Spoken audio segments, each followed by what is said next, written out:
मागील 3 दिवसात मोठ्या प्रमाणात मुसळधार पाऊस हा आपल्याला मुंबई असेल उपनगर असेल इथे होताना दिसलेला आहे आणि त्यामुळे अनेक गैरसोय देखील होताना दिसते. आपल्यासोबत सुधीर मुनगंटीवार आहेत, आपण त्यांच्याशी बातचीत करूया. भाऊ, अनेक जर भाग पाहायचं तर अजूनही पाण्याखाली आहे. वसई विरारमधला भाग पाहायचा तर मागील 3 दिवसापासून वीज पुरवठा नाही आहे, पाणी अजून ओसरलेलं नाही आहे, अनेक गैरसोय होत आहेत, पिण्याची पाण्याची देखील वणवण आहे. नाही, नियोजनाचा अभाव आहे. वीज वितरण कंपनी ही फक्त विजेचे दर वाढवणे, जनरेशन कंपनीच्या माध्यमातून वीज विकत घेणे आणि ग्राहकांना विकताना त्यामध्ये वारंवार वाढ करणे एवढ्यापुरती मर्यादित आहे. हे खरं आहे की वीज वितरण कंपनीनी पायाभूत सुविधा उभ्या केल्या. आज अडचण काय आहे? तर वीज वितरण कंपनीच्या माध्यमातून तुम्ही बघितलं असेल, जो विधानसभेत मी मुद्दा मांडला, देखभाल दुरुस्ती करणाऱ्या कंत्राटदाराचा पैसाच दिला नाही. 1.5 वर्ष झाले. त्यामुळे देखभाल दुरुस्ती होत नाही. देखभाल दुरुस्तीवर काही खर्च केला पाहिजे. उद्या तुम्ही एखादा शर्ट विकत घेता आणि तो धुतलाच नाही 2 वर्ष, इस्त्रीच केली नाही, त्याची देखभाल दुरुस्ती केली नाही, तर निश्चितपणे घालणारा तो कपडा सुद्धा खराब होतो.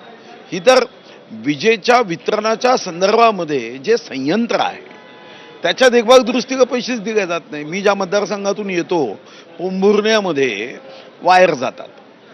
जास्त पाऊस आला की त्याच्यानी झाडाच्या फांद्यानी तो वायर तुटतो. 24 तास लाईट बंद राहतात. मी वारंवार सांगतो आहे की अशा ठिकाणी आपण अगोदरच पावसाच्या अगोदर याचं नियोजन केलं पाहिजे. या संदर्भामध्ये ॲक्शन प्लॅन केला पाहिजे.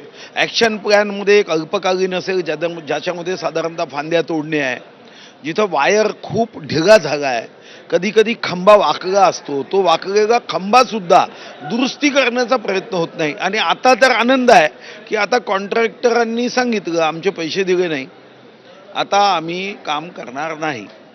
असं आमचं हे एक नवीन चक्रव्यूह तयार झालं आणि त्याच्यामध्ये सामान्य माणूस अभिमन्यूसारखा अटकत आहे. कुठेतरी नियोजन चुकलं आहे का? एकूणच जे वसई विरार उभं होताना दिसतं, वारंवार आपल्याला अशा प्रकारच्या घटना ह्या दरवर्षी वसई विरार किंवा ही उपनगर जी आहेत तिथे होताना दिसतात, जिथं पाणी हे 2-2, 3-3, 4-4 दिवस तसंच राहतं ना. त्याचं त्या सखल भागामधनं पाणी त्याचा निचरा होतो आहे, सोबतच विजेची अडचणी येते, पिण्याच्या पाण्याचा प्रश्न निर्माण होतो आहे. हे कितपत गंभीर वाटतं एकूणच टाउन प्लॅनिंगच्या नियोजनाच्या? गंभीर तर वाटेल. मी कधीतरी वाचलं की लंडनमध्ये 35 वर्षात लाईटच गेली नाही. तर तेव्हा मला वाटतं की आपण ब्रिटिशांना हाकलून दिलं, पण काही चांगल्या गोष्टी या आत्मसात करायची आवश्यकता होती. मी पुन्हा सांगतोय की याची जशी नैसर्गिक कारणं आहेत तेवढीच जबाबदार मानवी कारणं आहेत. कारण तुम्ही देखभाल दुरुस्तीला पैसेच देत नाहीये ना. तुम्हाला देखभाल दुरुस्तीला जो पैसा लागेल तो देणं गरजेचं आहे. तुम्ही तो देत नाही, त्याचा परिणाम हा होणारच आहे.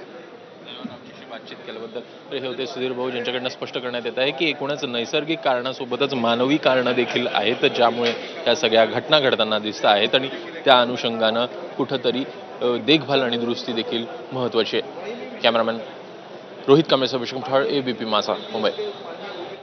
तर सुधीर मुनगंटीवारांनी स्वतःच्या सरकारलाच घरचा आहेर दिलेला आहे, त्यासोबतच महावितरणचे देखील